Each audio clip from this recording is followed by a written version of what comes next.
Hola, hola, buenas tardes, buen día, buenas noches, depende cuando puedan ver este video. Vamos a trabajar los contenidos de la primera unidad que hacen referencia finalmente a los números reales, pasando por los distintos conjuntos numéricos, ¿sí? Bueno, yo voy a dejar enlazada de todos modos esta presentación para que ustedes puedan ver detenidamente esta imagen que encontré googleando, en donde hace un lindo recorrido de lo que son los distintos conjuntos numéricos hasta llegar a los números reales, ¿sí? Y con algunos comentarios. La verdad es que resume bastante bien el crecimiento de los conjuntos, ¿sí? De los distintos conjuntos. Bueno, nosotros vamos a empezar con el conjunto de los números naturales. Acá están ubicados en la recta numérica, están resaltados. Por ejemplo, para los números naturales tomamos el 1, el 2, y fíjense que voy pegando saltos, el 3, el 4, el 5, el 6, en fin, hasta hacia el infinito, ¿sí? Los números naturales son aquellos números con los que tenemos contacto en un primer momento históricamente, ¿sí? Son esos números que nos ayudan a relacionar cantidades, a objetos, a asignarles un valor que me está representando la cantidad de veces que yo tengo determinado objeto o sujetos, ¿sí? Es, digamos, cuantificar y poder establecer una relación entre un número y una cantidad de elementos que yo esté considerando. La notación que se usa para los números naturales suele ser esta, ¿sí? Y ustedes, si se fijan, hay veces en las que en los números naturales se incluye al 0, ¿sí? Porque si yo empiezo a contar, por lo general digo 1, 2, 3 y así voy avanzando. Pero cuando estamos incluyendo al 0, vamos a tratar de tener presente esta notación que estamos aclarando, que inclusive el 0 también lo vamos a considerar, ¿sí? Por ahí también desde su experiencia en lo que es su formación educativa, por ahí en el sistema, en el nivel inicial, en jardín o en primer grado, son los primeros números que uno conoce, el primer acercamiento que tiene en matemática con la parte aritmética son los números naturales.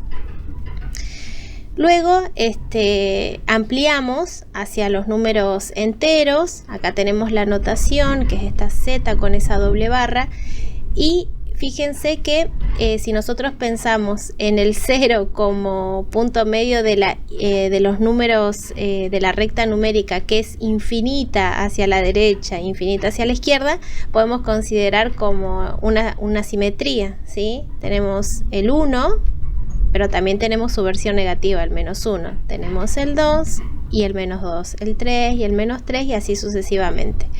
Hacia la derecha los enteros positivos, infinitos números enteros positivos, y hacia la izquierda infinitos números enteros negativos.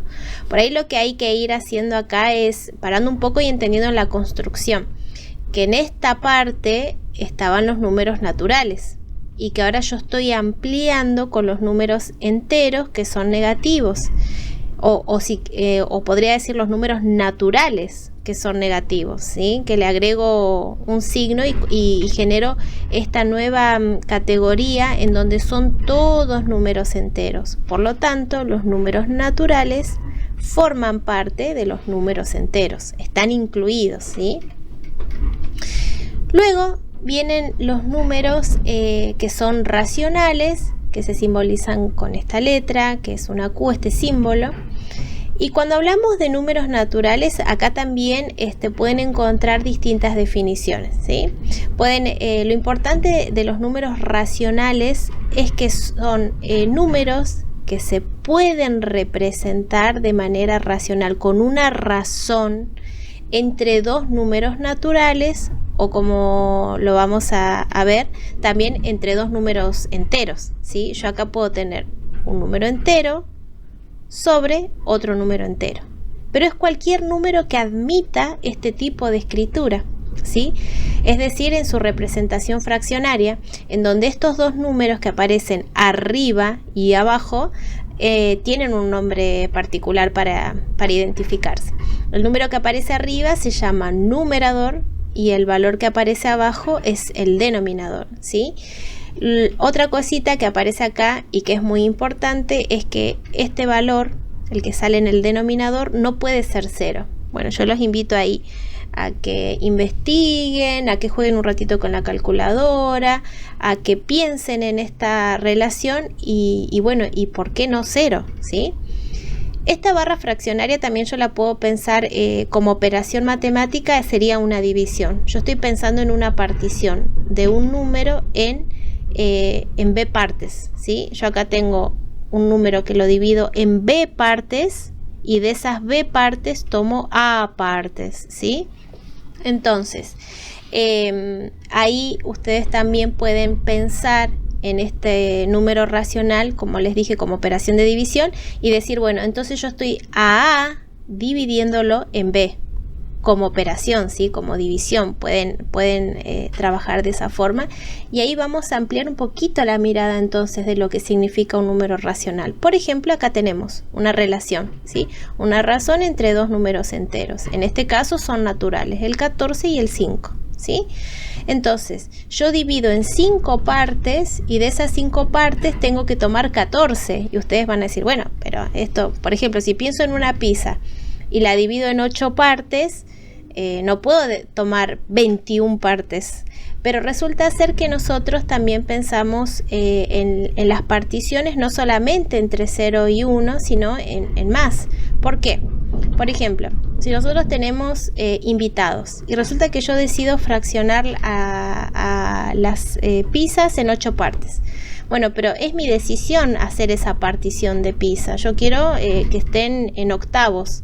Pero si tengo 21 invitados, y bueno, le puedo dar un octavo. ¿Qué voy a hacer? Voy a tomar una segunda pizza, la voy a dividir en 8 y ahí ya tengo 2 pizzas divididas en octavos. O sea que tendría 16 octavos. Si no me alcanza todavía, entonces armo una tercer pizza y tendría otra pizza separada en 8 partes y ahí sí alcanzaría para cubrir a esos 21, por lo menos que cada uno reciba un octavo de pizza. Ya sé que en la realidad es re poco recibir un octavo de pizza, pero es más que nada para construir esta idea de qué pasa cuando mi numerador es más grande que mi denominador. Estoy pensando en realidad que necesito más recursos, necesito más cantidades enteras para fraccionar. No así cuando es al revés. Por ejemplo, si yo tuviera el 5 sobre 14, yo estoy dividiendo en 14 partes y de esas 14 partes solamente estoy tomando 5. Entonces ahí seguro que ese número racional va a estar comprendido entre 0 y 1, porque no me estoy pasando del entero, ¿sí? Bueno, en relación a lo que estábamos hablando recién de que esto es una representación fraccionaria, desde donde se define un número racional que admita este tipo de escritura, nosotros también podemos hablar de su otra expresión, ¿sí? De la expresión decimal. Entonces, pienso al 14 quintos como 14 dividido en 5 y analizo qué es lo que pasa. Bueno, en este caso, el cociente me da 2,8. Por lo tanto, 14 quintos en su representación fraccionaria es equivalente, es igual al número en su representación decimal 2,8, ¿sí? Entonces, este número racional es el mismo en su representación fraccionaria y en su representación decimal, es el mismo valor, ¿sí? Entonces, yo puedo encontrar una relación entre la representación fraccionaria y la decimal, entendiendo que esto significa dividir. Por otro lado, entendiendo el crecimiento de los conjuntos numéricos, yo podría tomar el número natural 3, ¿sí? Nosotros ya vimos que el número natural 3 también forma parte del conjunto de los números enteros. ¿Y 3 admitirá una representación fraccionaria? Y mira, sí, 3 dividido 1 me da 3. El numerador es 3, el denominador es 1. por lo tanto tengo una representación fraccionaria. Por lo tanto, el 3, que era un número natural, que era un número entero, ahora también digo que es un número racional. Pero acá me presenta una igualdad y me dice que 3 sobre 1 es lo mismo que 6 medios, que 6 sobre 2. ¿Cómo es eso posible? Resulta ser que si yo a 6 lo divido en 2, también obtengo por valor al 3. Es decir, que esta también es una representación fraccionaria del mismo número. Son estas tres, hasta acá son equivalentes, ¿sí? Entonces ustedes dicen, bueno, pero ¿cómo? Resulta que si yo tomo el numerador y lo multiplico por 2, obtengo 6. Y si conservo la misma multiplicación, 1 por 2 es 6. Es decir, yo estoy amplificando a esta fracción duplicando numerador y denominador. 3 por 2, 6, 1 por 2, 2. Siempre y cuando sea el mismo factor por el que yo amplifique, seguramente va a ser un racional equivalente. Pero yo también podría haber arrancado, sin tener en cuenta esta parte, podría haber arrancado con 6 medios y decir, bueno, tengo 6 medios, ¿cómo paso a 3 sobre 1? Y bueno, haciendo el paso contrario a amplificar, que sería simplificar. Y pienso, bueno, 6 medios. ¿Existirá algún divisor de 6 y 2 para el cual yo pueda generar esta simplificación? Sí. 6 dividido en 2 me da 3 y 2 dividido en 2 me da 1.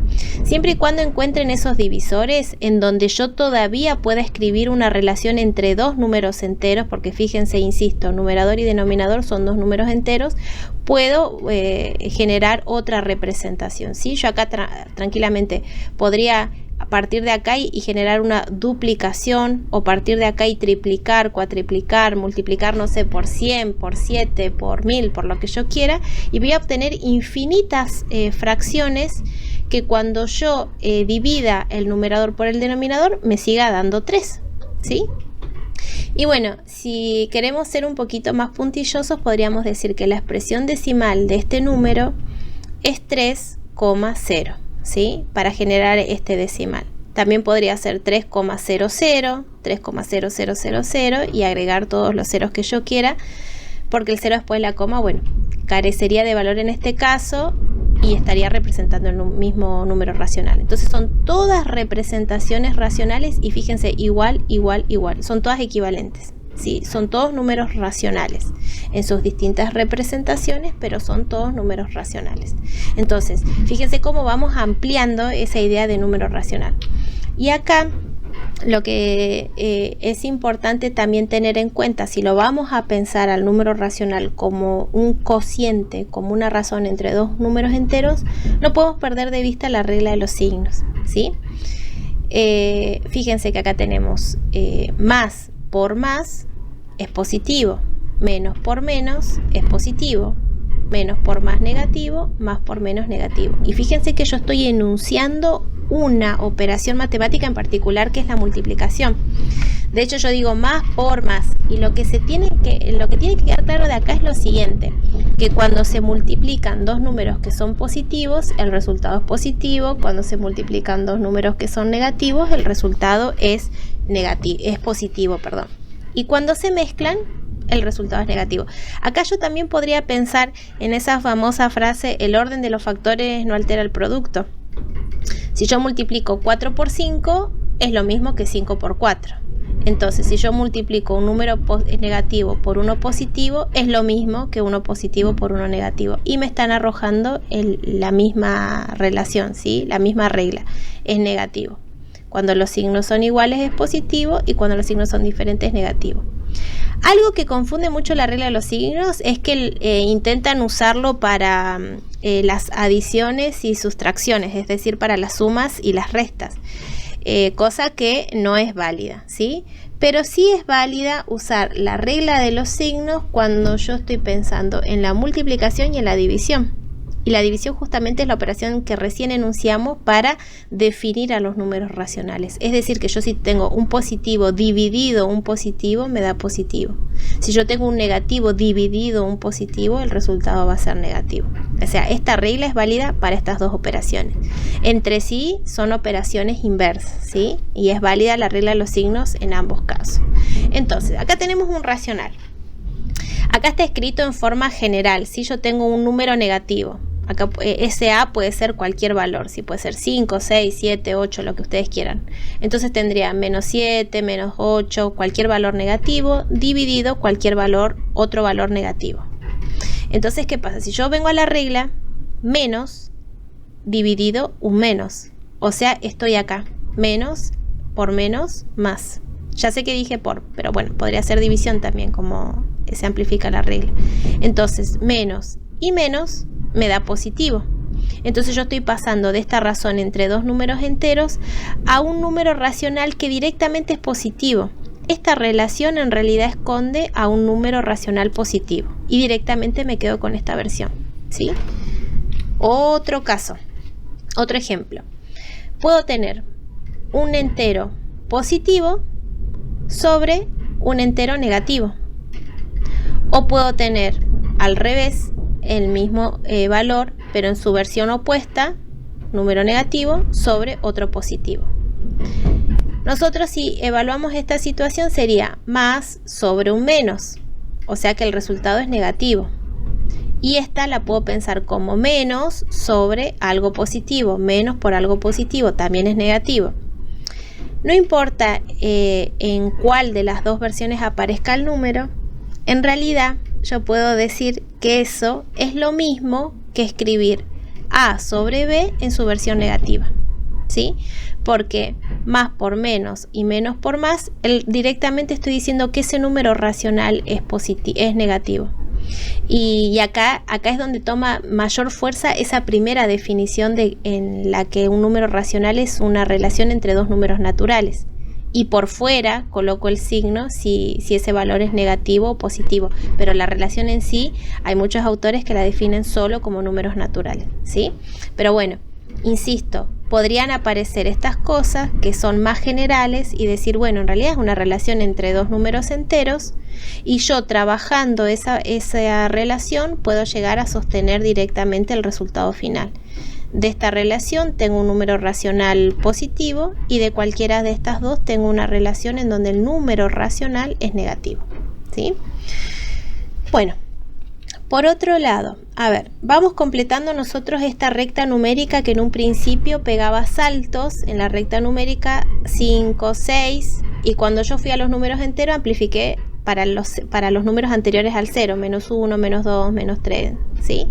Y tengo esos saltos en la recta numérica, pero ¿qué pasa entre el 1 y el 2? La oportunidad que me dan los racionales es de entender que entre el 1 y el 2, si yo trabajo en ese intervalo, en el interior de ese intervalo, tengo infinitos números decimales. Cuanto más amplíe, haga un zoom entre esos dos enteros 1 y 2, puedo encontrar más valores racionales, infinitos, de hecho infinitos racionales, ¿sí? Bueno, así como trabajo con el 1 y el 2, podría irme a la recta y mirar la relación entre otros dos números racionales, ¿sí? Pero entender que esta recta que en un principio pegaba saltos, ahora se empieza a completar, porque entiendo que entre dos números enteros puedo encontrar números racionales, ¿sí? Y ampliar un poco ese conjunto. Y bueno, y por otro lado aparecen los números irracionales, cuya notación está acá. Y fíjense que ya el nombre me está dando una pauta: irracionales. O sea, no se pueden escribir, no se pueden representar con una relación con una razón entre dos números enteros o naturales, ¿sí? No hay ninguna relación que atrape a estos números infinitos. Hay algunos números muy famosos, por ejemplo el pi, que es uno de los más conocidos, sobre todo para la parte de geometría. Y este número, si bien a veces uno para hacer un cálculo usa 3,14, por lo general usa dos cifras después de la coma, en realidad ese número tiene infinitas cifras, ¿sí? Después tenemos acá el número de Euler, que también es un número irracional, y bueno, acá el número áureo, que también es infinito, ¿sí? Entonces son estos como los números irracionales por ahí más conocidos, pero hay otros que no son tan conocidos, pero también son relaciones que me generan números irracionales, que son las raíces cuando no me arrojan números decimales finitos, ¿sí? Entonces, por ejemplo, raíz de 7 también sería un número irracional, ¿sí? Pero por ahí las raíces no son las más famosas. Pero a veces tomar esto de que las raíces también son números irracionales me puede llevar a cometer algunos errores. Por ejemplo, si yo tengo la raíz cuadrada de 4, ¿sí? Por ahí acá el índice 2 es innecesario, ¿sí? Si no está, ya se asume que es raíz cuadrada de 4. Raíz de 4 me da 2 y yo podría decir, bueno, es un número irracional. No, porque me da 2, es un número natural, es un número entero, es un número racional porque admite escritura 2 sobre 1. Entonces, cuidado, no es un irracional, es un racional, ¿sí? Acá igual está mal, ¿sí? Esa imagen la descargué, la encontré por ahí. Pero sin embargo, la raíz cuadrada de 93 sí es un número irracional porque no existe ninguna relación en donde yo pueda colocar un número entero sobre otro número entero y me devuelva ese valor que es infinito. Entonces, en este caso sí es un número irracional. Así que por ahí, cuidado con esa idea de construcción a partir de la operación de raíz. Y bueno, para cerrar, hacer esta mirada de conjuntos, ¿sí? De teoría de conjuntos en relación a los campos numéricos. Nosotros vimos los números naturales, que eran considerar los números naturales en su versión positiva, pero cuando yo también considero directamente a los números enteros, estoy pensando en los naturales positivos, pero también si en sus opuestos, que son los negativos, pero que siguen siendo números enteros, ¿sí? Que no se particionan, que yo los tengo completitos. Entonces, los naturales forman parte de los números enteros, están incluidos en los números enteros. Luego, nosotros vimos que un número entero admite una escritura racional, ¿sí? Lo puedo representar en una versión racional, en su representación fraccionaria y en su representación decimal. Por lo tanto, es un número racional. Entonces, un natural es un entero y también es un tipo de número racional. Un entero también es un número racional, por inclusión, ¿sí? Y después vimos que hay otro grupo de números aparte, que son los opuestos de los racionales, por decirlo de alguna forma, que son los irracionales, ¿sí? Los que no se pueden representar, como lo enuncia la definición de racionales. Entonces tenemos aparte a los números irracionales. Pero si yo lo pienso a todos juntos dentro de una misma categoría, los vamos a llamar números reales, y este es el símbolo que los representa, que representa el conjunto de los números reales, ¿sí? Por ahí puede haber alguna pregunta tramposa, por ejemplo, si un número entero es un número natural, y nosotros desde este diagrama nos damos cuenta que no es cierto, porque hay enteros que están acá afuera que no forman parte de los números naturales. Entonces, hay algunos enteros que no son naturales, hay unos que sí y unos que no. Por ejemplo, ¿todo entero es un número natural? No, pero sí todos los naturales son enteros, ¿sí? Entonces, desde esta relación de inclusión. Pero bueno, entender que todos juntos forman un campo numérico nuevo que se llaman los números reales, ¿sí? Bueno, y hasta acá llegamos con un recorrido ahí entre nociones, entre teoría de conjuntos, entre por ahí la construcción y amplificar la recta numérica para todos estos números, ¿sí? Para los conjuntos de números. Hay más conjuntos numéricos, pero estos son los que vamos a ver hasta acá, ¿sí? Bueno, muchas gracias.